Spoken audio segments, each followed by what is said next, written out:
अगला श्लोक है यावन्ति सन्ति लोकेस्मिन्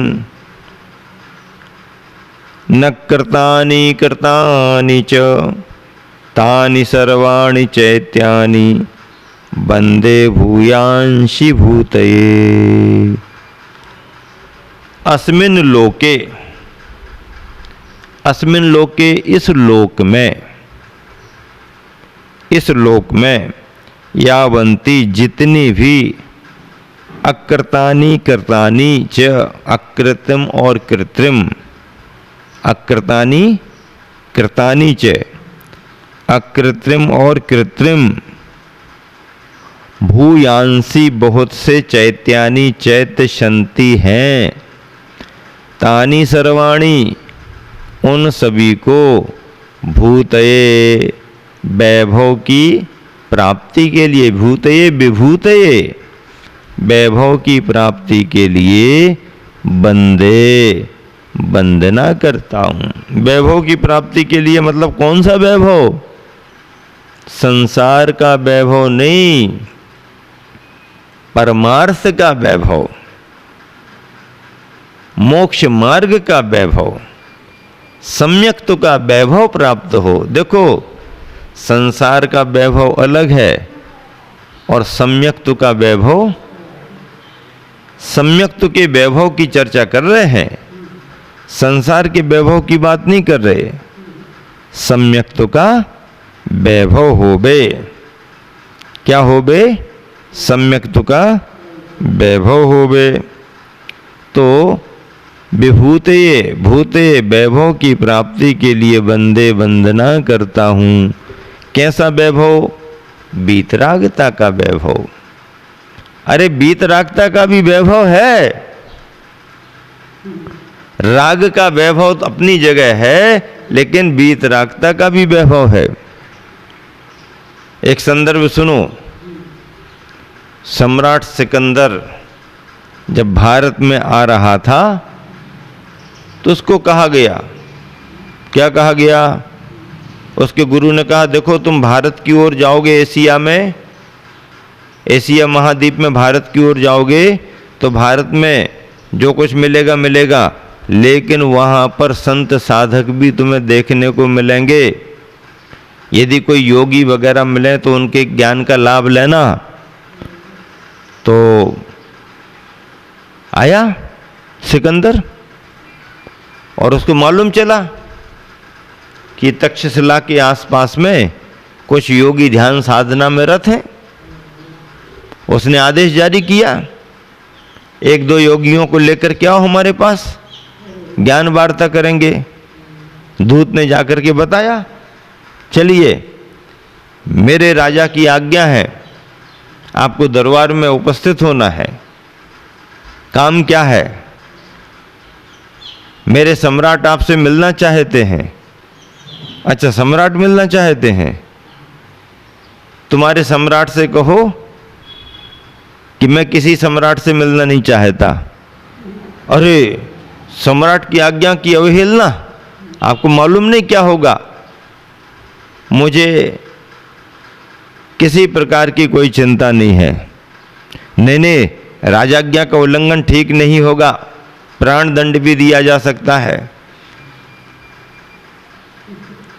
नहीं, चलो, क्या कहा है तुम्हारे राजा ने? विश्व विजेता सम्राट तुमसे मिलना चाह रहा है। उससे जाके कह दो कि ये फकीर गुलामों के गुलाम से मिलना नहीं चाहता, गुलामों के गुलाम से मिलना नहीं चाहता। सम्राटों के सम्राट कह रहे हो ना, मैं उनको गुलामों का गुलाम कहता हूं। अरे तिल मिला गया, वापस चला गया। ऐसे ऐसे योगी हैं, वो तो आना नहीं चाहते और वो कहते हैं कि मैं गुलामों के गुलाम से मिलना नहीं चाहता हूं। अच्छा, सिकंदर ने सोचा हमारे गुरु ने कहा ही था, कुछ ना कुछ विशेषता है, क्रोध नहीं करना चाहिए, अपन को चलना चाहिए। और जब सिकंदर स्वयं गया तो उसने मिलने की इच्छा प्रकट की। योगी ने कहा क्या बात है बताइए। तो उसने कहा बस केवल एक रहस्य बता दो कि मैं सम्राटों का सम्राट हूं, आपने गुलामों का गुलाम क्यों कहा? तो योगी ने कहा, देख सम्राट, तू बाहर से सम्राटों का सम्राट दिख रहा है, लेकिन तू तो मेरे गुलामों का गुलाम है। कैसे? मैंने क्रोध को, मान को, माया को, लोभ को, इन कसायों को अपना गुलाम बना लिया है, और जिनको मैंने गुलाम बनाया है उनके गुलाम तुम बने हुए हो, इसलिए मेरे गुलामों के तुम गुलाम हो। बोलो तुम्हें क्या चाहिए? सिकंदर को बात समझ में आ गई कि योगी अलग तरह के होते हैं, इन्हें किसी की जरूरत नहीं पड़ती है। अरे सिकंदर कहने लगा, मैंने तो राग का वैभव देखा है, इनके पास तो वीतरागता का वैभव है, ज्ञान का वैभव है, तपस्या का वैभव है, साधना का वैभव है, शांति का वैभव है, शांति का साम्राज्य है। क्या चाहिए? कुछ नहीं चाहिए। जिसका मन प्रसन्न है उसे कुछ नहीं चाहिए, और सब कुछ मिलने के बाद भी मन की प्रसन्नता ना बने तो कोई काम का नहीं, कुछ नहीं। कुछ ना हो फिर भी मन प्रसन्न हो, इससे बड़ा और क्या? सब कुछ होने पर भी प्रसन्नता ना हो तो मतलब क्या है? ऐसे योगी साधक मन चंगा तो कटौती में गंगा, आनंद मग्न रहते हैं। ऐसे योगियों के लिए क्या बढ़िया बढ़िया बातें कही गई हैं वैभव की प्राप्ति के लिए। लेकिन कौन सा वैभव? वीतरागता का वैभव। किसका वैभव? वीतरागता का वैभव पाने के लिए मैं वंदना करता हूं, मैं वंदना करता हूं। आचार्य ने कितना अच्छा पद्यानुवाद लिखा। यहाँ लोक में विद्यमान हैं जितने अपने आप बने, यहाँ लोक में विद्यमान हैं जितने अपने आप बने, और बनाए चैत्य अनेकों भव की जनों के पाप हरे। यहाँ लोक में विद्यमान हैं जितने अपने आप बने, और बनाए चैत्य अनेकों भव की जनों के पाप हरे। उन सब चैत्यों को बंधु में, उन सब चैत्यों को बंधु में बार बार संयत मन से, उन सब चैत्यों को बंधु में बार बार संयत मन से, बार बार ना एक बार बस, बार बार ना एक बार बस, आप भरूं अक्षय धन से, आप भरूं अक्षय धन से, बार बार ना एक बार बस, बार बार ना एक बार बस, आप भरूं अक्षय धन से। यहाँ लोक में विद्यमान है जितने अपने आप बने, और बनाए चैत्य अनेकों अनेकों जिनबिंब प्रतिमाएं बनाई, भविक जनों के पाप हरे। उन सब चैत्यों को बंधु में, उन सभी प्रतिमाओं को नमन करूं, वंदन करूं, बार बार वंदन करूं। कैसे? संयत मन से, मन को संयत करके, मन को स्थिर करके, मन को एकाग्र करके। देखो, मन यदि एकाग्र नहीं है तो नमस्कार करने का फल उतना नहीं मिलेगा। नमहु त्रियोग संहारी के, नमहु त्रियोग संहारी के। तीनों योगों को संभाल करके नमस्कार करो। अभी आप कैसे नमस्कार करते हो? मंदिर में गए नहीं कि कपड़ा संभालने लगे, बाल संभालने लगे, जेब में से मोबाइल गिरो तो मोबाइल संभालने लगे, चिल्लर गिर गई, रुपया गिर गए तो रुपये चिल्लर संभालने लगे। क्या क्या संभालते हो तुम? क्या क्या संभाल करके नमस्कार कर रहे हो? कपड़ा खराब न हो जाए, प्रेस की खराबी ना हो जाए, कपड़ों को संभाल रहे हैं, बालों को संभाल रहे हैं, घड़ी को संभाल रहे हैं। मोबाइल हाथ में लेकर के मंदिर आते हैं बहुत से लोग। हमें देख करके कभी कभी ऐसा लगता कि पहले लोग सस्ते सस्ते चावल चढ़ाते थे, अब बड़े बड़े मोबाइल सेट लेकर के आ रहे थे, चढ़ाएंगे वेदी पर, मोबाइल निर्पामती स्वाहा। चलो तो अच्छा है भैया, कम से कम माली का भला तो होगा। कोई महंगी सी चीज मिलेगी तो माली भी खुश हो जाएगा। भैया पहले रतन वतन चढ़ाते थे, अब रतन नहीं चढ़ा रहे थे, तब महंगा मोबाइल सेट चढ़ा दिया है। तो हाथ में लेकर क्या रहे थे, ऐसा लगता है शायद चढ़ाएंगे, लेकिन वे चढ़ाएंगे क्या? वे तो संभाल संभाल करके मोबाइल को वापस ले गए। पहले चावल लेकर के आते थे, हाथों में द्रव्य लेकर के आते थे, अब द्रव्य चावल तो कम हो गए, मोबाइल को घुमाते हुए लटकाते हुए ले आते हैं।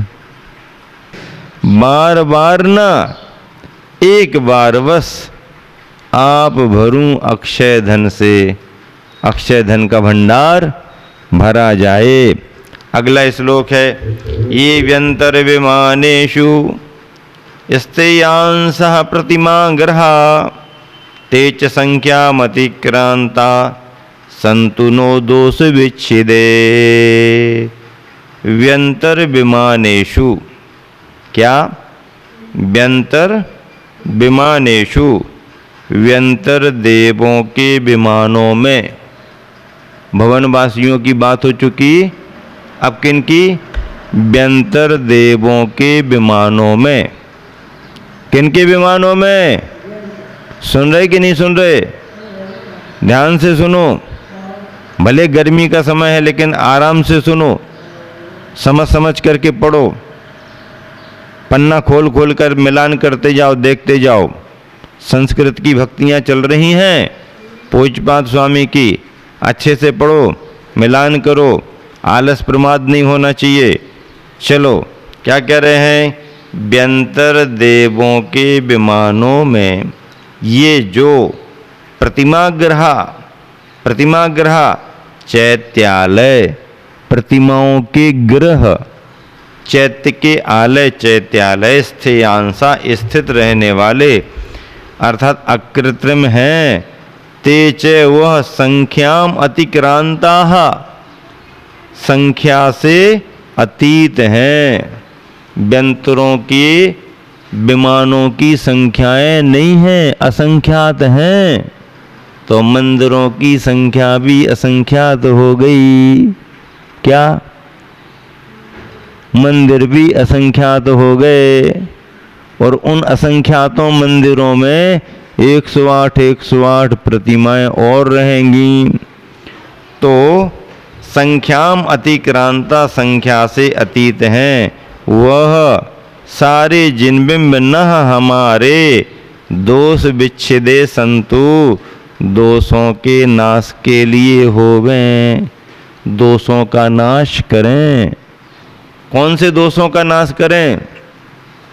दोष कौन से हैं संसार में? जन्म जरा मरण। कौन से दोष हैं? जन्म जरा मरण के दोष हैं। 18 प्रकार के दोष बताए संसारी प्राणी में। कितने प्रकार के दोष बताए संसारी प्राणी में? 18 प्रकार के दोष बतलाए गए हैं। कितने प्रकार के दोष बतलाए? 18 प्रकार के दोष बतलाए गए हैं संसारी प्राणियों में। 18 प्रकार के दोष। क्षुत पिपासा जरातंक जन्मांतक भयस्म्याह न रागत द्वेष मोहाश्च यस्याप्तः सा प्रकीर्तिते। 18 प्रकार के दोष बतलाए हैं। इन 18 प्रकार के दोषों को जो जीत लेते हैं वो अरहंत भगवान कहलाते हैं, और 18 प्रकार के दोषों को जो नहीं जीत पाते हैं वो संसारी प्राणी रहते हैं। जन्म जरा मृत्यु उनमें प्रमुख है। जिसको जन्म जरा और मरण लगा हुआ है उसके साथ सारे दोष लगे हुए हैं, और जन्म जरा मरण को जिसने जीत लिया उसके सारे दोष खत्म हो जाएंगे।